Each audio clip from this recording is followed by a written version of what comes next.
नष्ट हो जाएगा। हालेलुया, धन्यवाद प्रभु यीशु। पापी मनुष्य जो होता है वो धार्मिक की मंडली में ठहर नहीं सकता।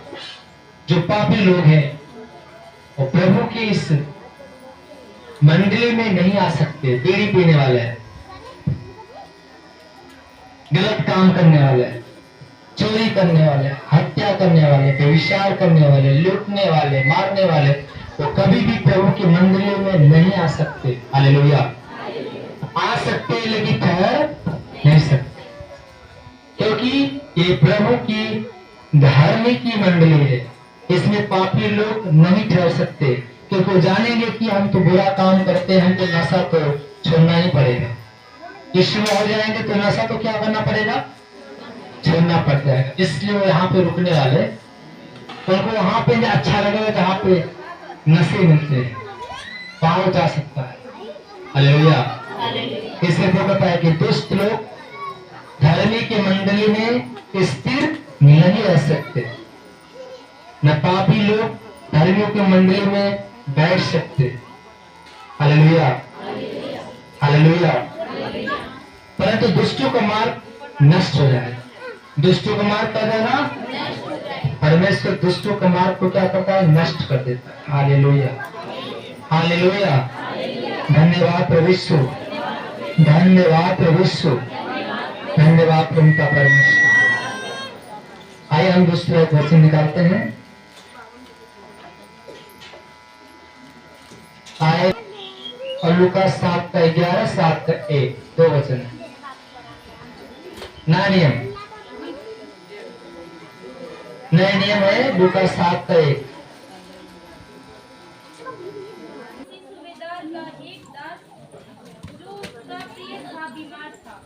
हालेलुया, आगे वचन। बीमारी में मरने पर था।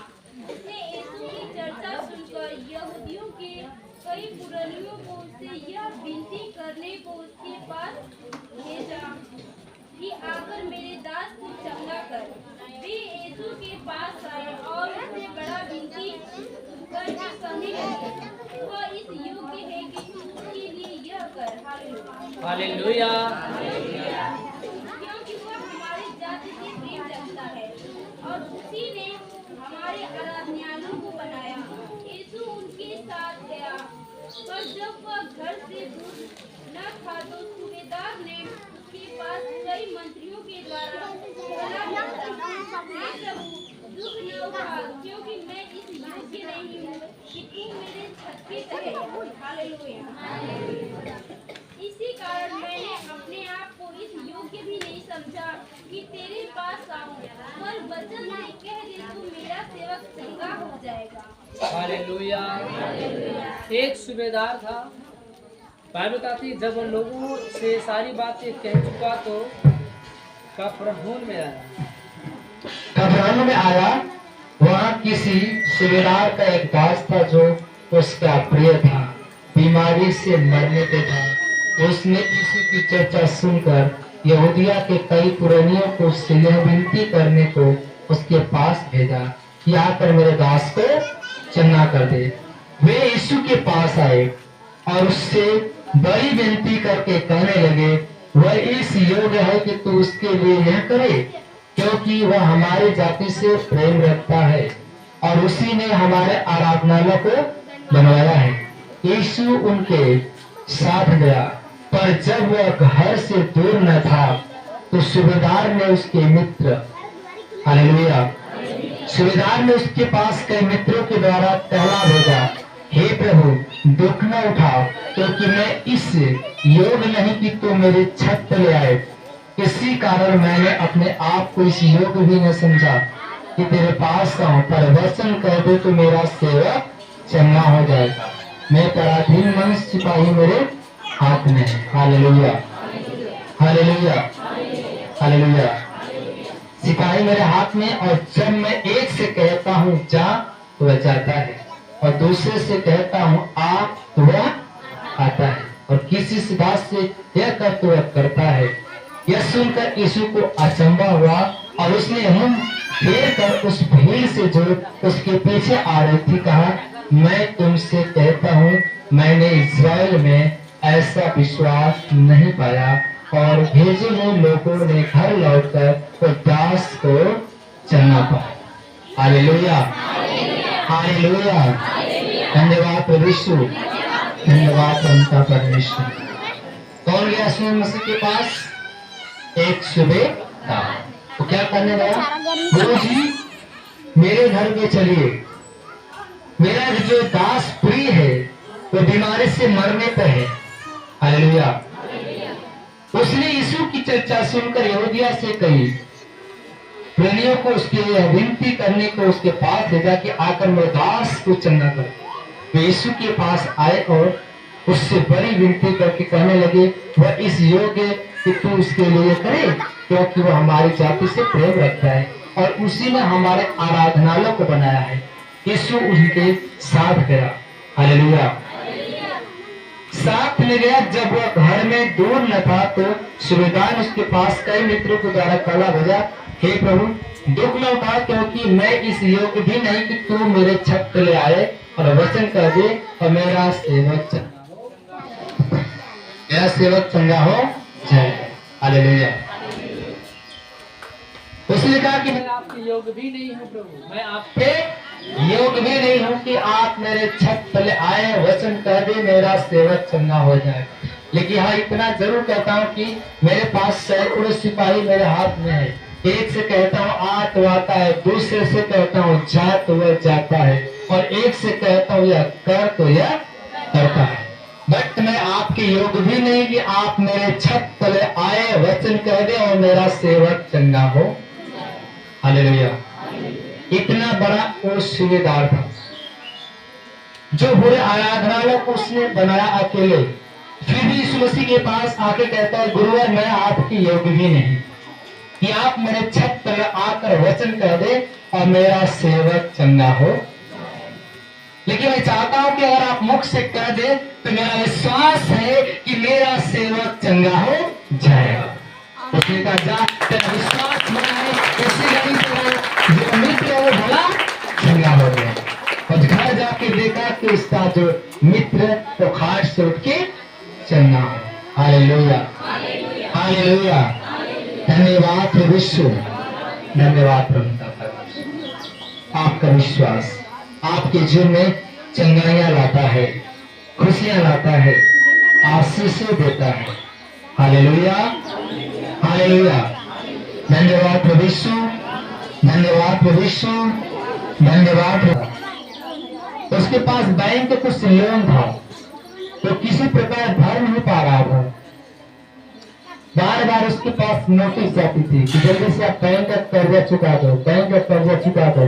लेकिन बहुत इतना मेहनत करता था लेकिन वो कर्जा चुकता कर नहीं पाता था। हालेलुया, धन्यवाद प्रभु यीशु।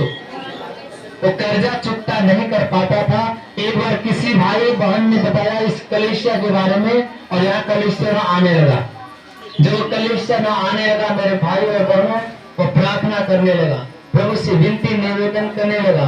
प्रभु से विनती निवेदन करते करते रो कर आंसू बहा बहा के प्रभु से प्रार्थना उसने किया कि प्रभु जी मेरा अगर कर्जा चुकता हो जाएगा, मेरा जो लोन माफ हो जाएगा तो हम तेरी कलीसिया में महिमा करेंगे।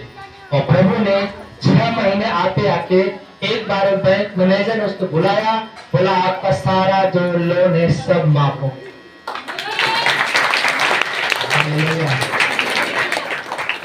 उसने कहा आपका जितना सारा लोन है सब खत्म हो गया, आपको एक भी पैसा देना नहीं। तो भाई और यार से ट्रेन पकड़ के यहाँ आता था पैसेंजर से, और जैसे ही प्रभु का चमत्कार उसके जीवन में हुआ वैसे वो कलीसिया को भी छोड़ दिया।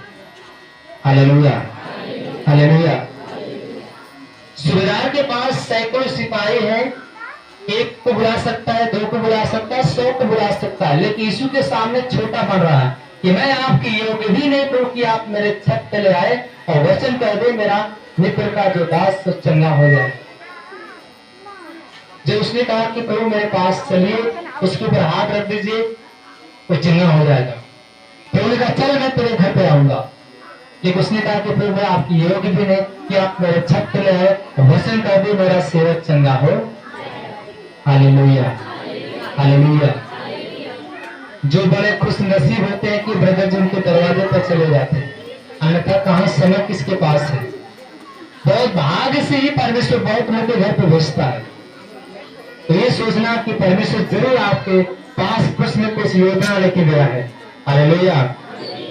जब अब्राहम के घर पे स्वर्गदूत उतरे थे तो अब्राहम के घर पे सारा और अब्राहम के एक खुशी लेकर गए थे। क्या लेकर गए थे? खुशी।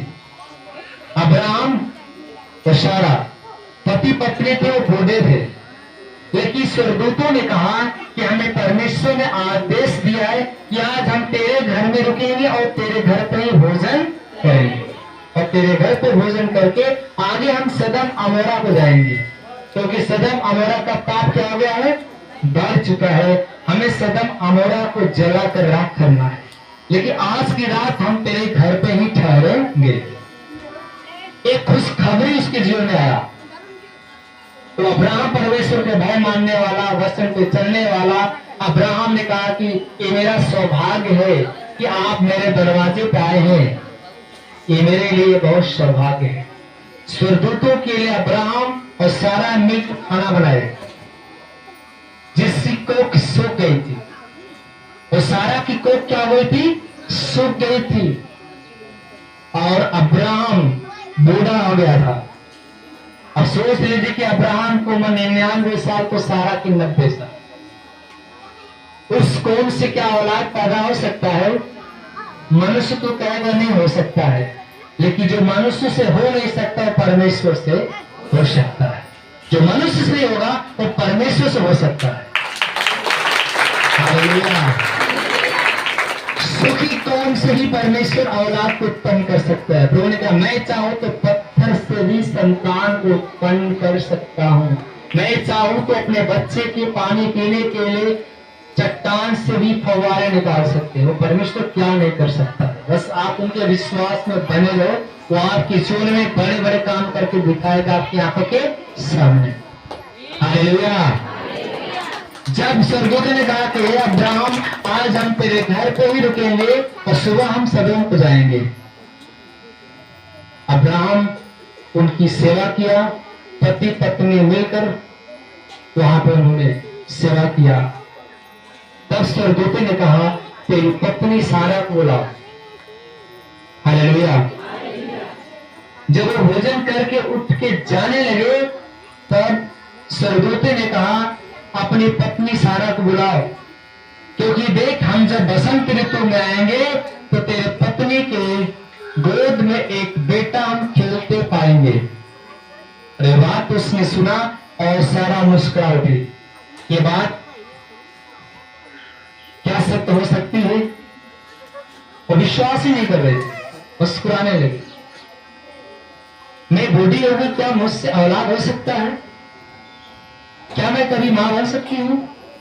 लेकिन परमेश्वर चाहेगा तो आप किसी उम्र में परमेश्वर आपसे बच्चा उत्पन्न करके दिखाएगा। परमेश्वर क्या नहीं कर सकता? वो हर काम कर सकता है। उसी समय परमेश्वर ने कहा, परमेश्वर के दूतों ने कहा कि तेरे गर्भ से एक बालक उत्पन्न होगा, इसहाक। उसका नाम क्या रखना? इसहाक, जिसके द्वारा अनगिनत वंश उत्पन्न होंगे, जो आकाश के तारे गिन सकते। कहीं जितने आकाश में तारे उतने कहीं तुम्हारे वंशज होंगे। हालेलुया। और उसने बात को कहा और पूरा हुआ। हालेलुया। वैसे ही प्रभु का था, सुबेदार का विश्वास था कि आप मुख से केवल बोल गए तो भी मेरे सेवक चंगा हो जाएगा। ये मुख की जो बातें है वो किसकी ओर से? पर परमेश्वर की ओर से होती। Hallelujah, hallelujah, hallelujah. तो मुख की बातें परमेश्वर की ओर से होते हैं। हालेलुया। अगला वचन देखते हैं, विधवा के पुत्र को जीवन दान।